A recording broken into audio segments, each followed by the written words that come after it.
Channel which is simple learning.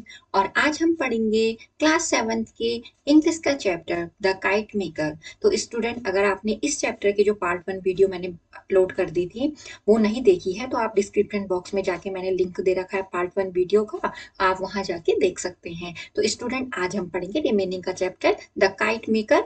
Return और इसका जो ऑथर है वो है रस्किन बॉन्ड, इसके राइटर हैं रस्किन बॉन्ड। तो स्टूडेंट, चैप्टर शुरू करते हैं।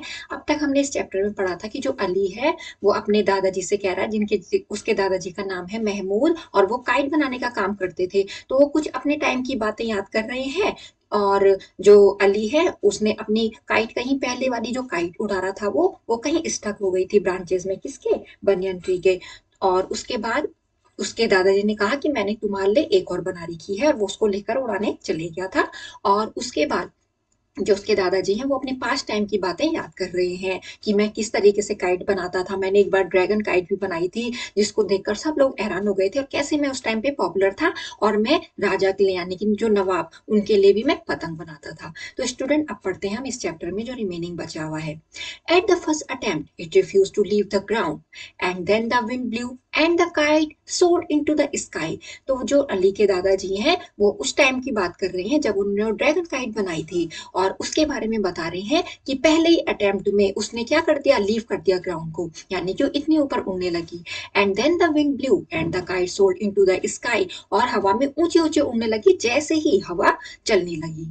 As it went very high, it pulled fiercely on the twine, and Mahmoud's young sons had to help him with the reel।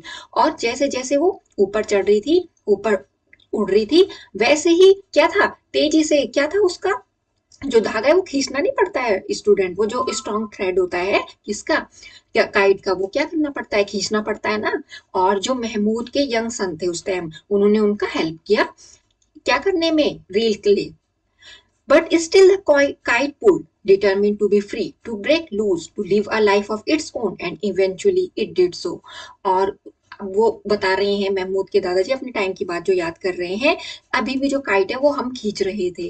Determine to be free, वो एक तरफ से free है और कहीं कहीं पे क्या कर रही थी, उसको हम फिर ढीला छोड़ दे रहे, और ऐसा लग रहा था जैसे हमने उसको उसकी जिंदगी जीने के लिए उसको छोड़ दिया हो। And eventually it did so, और इवेंचुअली यानी कि आखिरकार ऐसा ही हुआ। He did not make another like it, और उसके अलावा उसने ऐसी नहीं बनाई।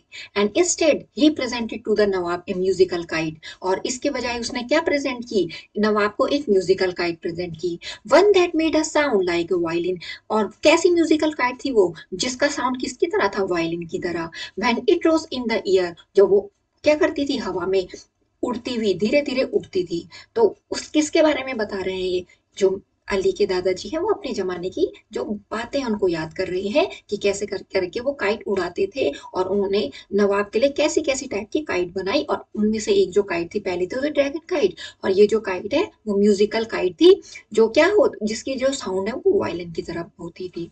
तो स्टूडेंट, कुछ वर्ड है उनका मैं मीनिंग आपको हिंदी में बता दे रही हूँ। सोल, हवा में ऊंचे उड़ना, और फियर्सली यानी कि स्मूथली, तेजी से क्या करना, उस थ्रेड को अपनी तरफ जो खींच रहे थे वो। और लास्ट में ऐसे ही लग रहा था जैसे कि उन्होंने उस काइट को छोड़ दिया उसकी जिंदगी जीने के लिए। तो स्टूडेंट, आई होप आपको ये चैप्टर थोड़ा थोड़ा समझ में आ गया होगा। Those were more leisurely, more spacious days, but the Nawab had died years ago। और वो कितना खुशी का टाइम था, कितने स्पेशल डेज थे वो, और जो नवाब है वो मर गए थे कुछ साल पहले।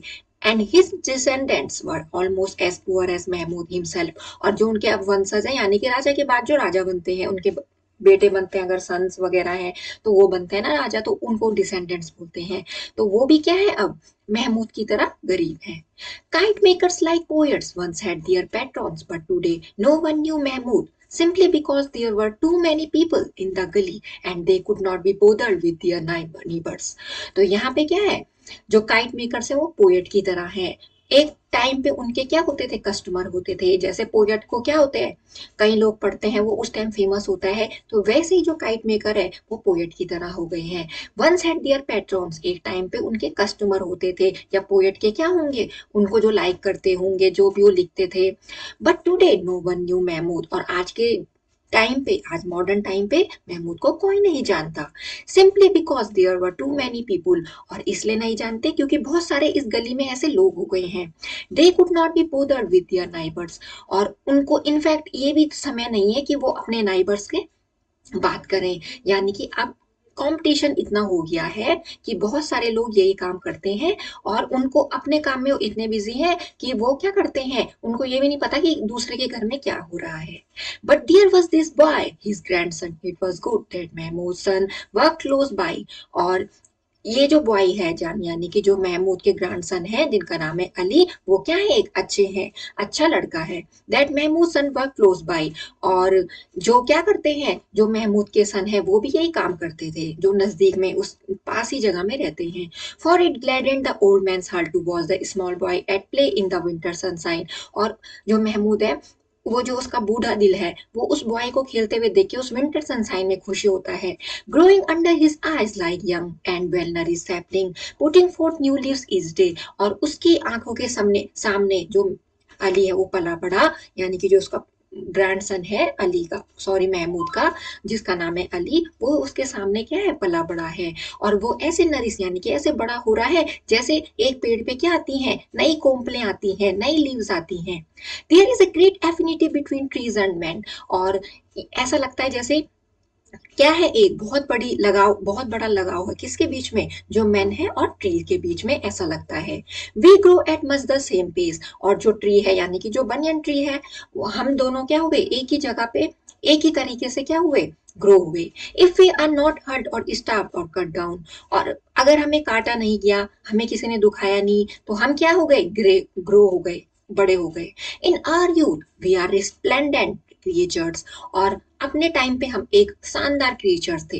And in our declining years we stoop a little, और जैसे जैसे हम बूढ़े हो रहे हैं, जैसे जैसे हमारी अब, जैसे कि जो अली के दादाजी उनकी उम्र भी हो रही थी, तो वो हो गया डिक्लाइनिंग ईयर, जब आप थोड़ा बूढ़े हो गए और अब आपको क्या है अपनी, अब आपको कोई इतनी क्या नहीं है, चिंता नहीं है, और आप क्या हो जाते हो, अकेले पड़ जाते हो, क्योंकि बुढ़ापे में होता है ना स्टूडेंट कि जब बुढ़ापे में जो उम्र हो जाती है तो सारी वरीज वगैरह इतनी नहीं रहती है इंसान को।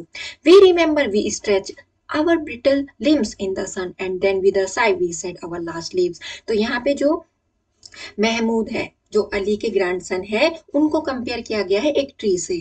जैसे वो ट्री क्या होता है, छोटा होता है, फिर उसके बाद बढ़ता है, उस पे क्या आती है, नई लीव्स वगैरह आती है, एक टाइम पे वो यूथ में फेज में है।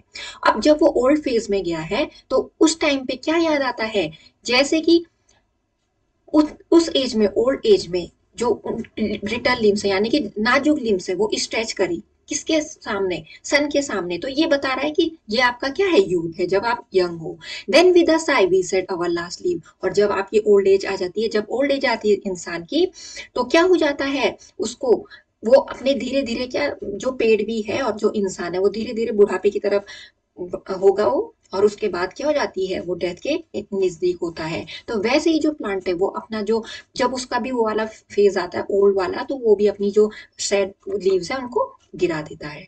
डिसेंडेंट्स स्टूडेंट, इस वाले पैराग्राफ में जो आए हैं आपके वर्ड कुछ कुछ मैं बता देती हूँ। डिसेंडेंट का मतलब वंश, यानी कि जो उसके राजा के बेटे थे वो भी अब आज महमूद की तरह क्या है, गरीब है। पैट्रोन्स यानी कि जो ग्राहक थे, एक टाइम पे महमूद के भी बहुत ग्राहक थे, वो उससे गाइड लेते थे। एफिनिटी यानी कि लगाव, जैसे क्या लगता है, ट्रीज और मैन के बीच में बहुत ज्यादा लगाव है। रेस्प्लेंडेंट मतलब शानदार, अपने यूथ के टाइम पे वो क्या शानदार क्रिएचर थे। ब्रिटल यानी कि नाजुक, जो यहाँ पे कंपैरिजन किया जा रहा है ना, एक ट्री का और किसके साथ, ह्यूमन के साथ, ह्यूमन की स्टेजेस के साथ, तो वैसे ही बताया गया है। तो स्टूडेंट आगे बढ़ते हैं इस चैप्टर में। The voices in the street grew fainter and Mahmood wondered if he was going to fall asleep. तो अब जो वहां पे वॉइसेस आ रही हैं उस गली में, वो क्या है, अब हल्की होने लग गई, यानी कि महमूद को अब हल्की हल्की आवाज सुनाई दे रही है।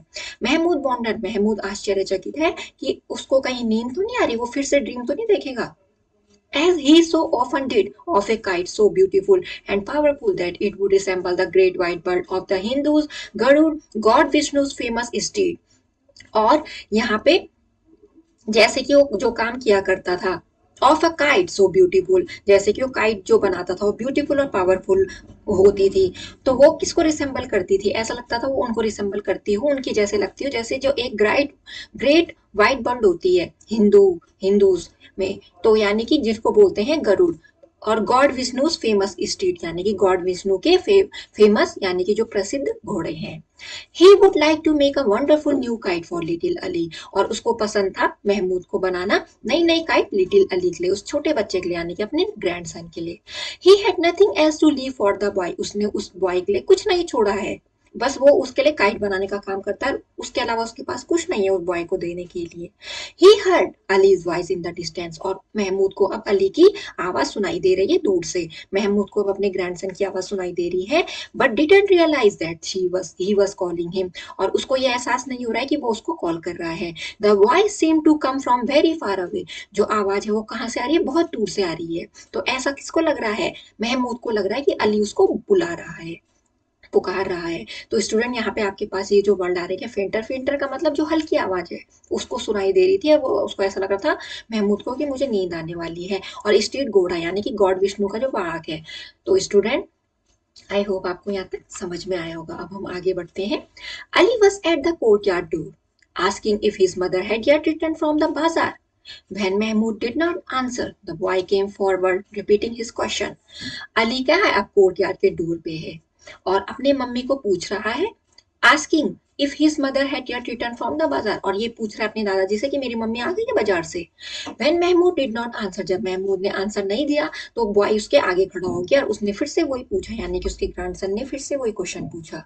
The sunlight was slanting across the old man's head, और जो सनलाइट है वो तिरछी पड़ रही है उस ओल्ड मैन के सर पे। And a small white butterfly rested on his glowing bird, और जो एक स्मॉल व्हाइट बटरफ्लाई है, यानी कि व्हाइट कलर की जो बटरफ्लाई है वो क्या कर रही है, रेस्टेड यानी कि बैठने वाली है, जो उसकी फ्लोइंग बियर्ड है यानी कि फूली हुई दाढ़ी। Mahmood was silent and when Ali put his small brown hand on the old man soldier, और महमूद क्या है, चुपचाप है। और जब अली ने अपना स्मॉल ब्राउन हैंड फेरा उनके सोल्जर पे, अपने दादाजी की, he met with no response, तो उसको कोई रिस्पॉन्स नहीं मिला अली को। द बॉय हर्ड अ फेंट sound like the rubbing of marbles in his pocket, और जो बॉय है उसने एक फेंट साउंड सुनी, कैसी, जैसे कि कोई मार्बल को रब कर रहा हो पॉकेट में। Suddenly afraid Ali turn and move to the door, और जो अली है वो डर गया और कहाँ मूव हो गया, डोर यानी कि दरवाजे की तरफ। He then ran down the street shouting for his mother, और उसके बाद उस गली में भाग भाग के अपनी मम्मी को जोर जोर से बुलाने लगा।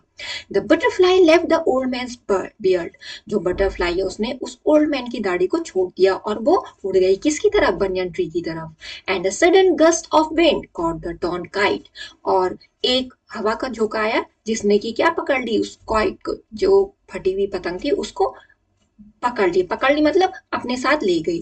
Carrying it far above the struggling city into the blind blue sky, और कहाँ ले गई, एक दूसरी सिटी में ले गई। जैसे हवा होती है ना स्टूडेंट, तो हवा क्या होती है, एक जगह से दूसरी जगह क्या होती है, चलती रहती है। तो वैसे ही जो फटी हुई काइट थी वो ये ले गई अपने साथ उसको दूसरी स्ट्रगलिंग सिटी में, और कैसे, उस ब्लू स्काई में उड़ा के और दूसरी सिटी में ले गई। तो स्टूडेंट ये जो स्टोरी है आपके, इस स्टोरी के राइटर है रस्किन बॉन्ड। रस्किन बॉन्ड ने स्टोरी लिखी है।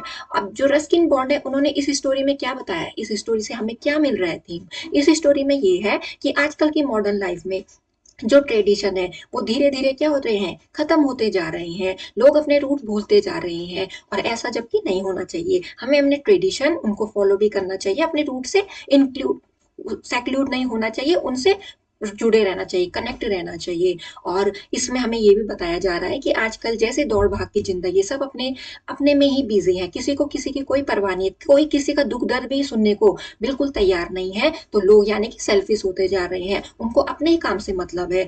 और जो ये चीजें हैं, जैसे कि जो महमूद था वो काइट बनाने का काम करता था, तो ये आर्ट उसी के साथ क्या हो गई, फिनिश हो गई। और आज की जो मॉडर्न वर्ल्ड है उसमें ऐसी आर्ट को क्या करना चाहिए, प्रेस करना चाहिए। ऐसे लोग अब बहुत कम मिल रहे हैं जो अपने हाथ से बनाई हुई चीजें बेचते थे और उनकी बहुत वैल्यू होती है। और जैसे वो महमूद है, वो अच्छी अच्छी काइट बनाते थे, अब उनकी डेथ के बाद क्या है, वो काइट का भी ट्रेडिशन उसके साथ चले गया, क्योंकि वो ऐसे यूनिक मैन थे, अपने जमाने में उतने पॉपुलर थे, तो उनको इतनी अच्छी अच्छी काइट बनानी आती थी। तो स्टूडेंट, इस स्टोरी में हमको ये बताया गया है। तो आई होप आपको ये स्टोरी अच्छे से समझ में आई होगी। अब हम इसके ऑथर के बारे में पढ़ते हैं। जो रस्किन बॉन्ड है वो बॉर्न हुए 1934 में, और एक इंडियन ऑथर है ब्रिटिश डिसेंट के।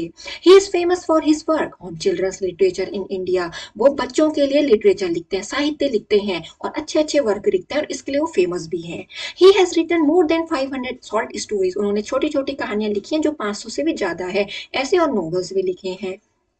He was awarded the John Llewellyn Rice Memorial Prize for his first novel, और उन्होंने अपनी जो पहली नॉवल है the room on the roof, इसके लिए उनको अवार्ड दिया गया, जॉन लेवलिन राइस मेमोरियल प्राइज दिया गया। His novels A Flight of Pigeons, The Blue Umbrella and Suzanne Seven Husbands have been made into films, और उनकी जो नॉवल है जिसका नाम है A Flight of Pigeons, The Blue Umbrella और सुसाना सेवन हस्बैंड, इनको क्या, इनके इन पे बेस्ड फिल्म भी है।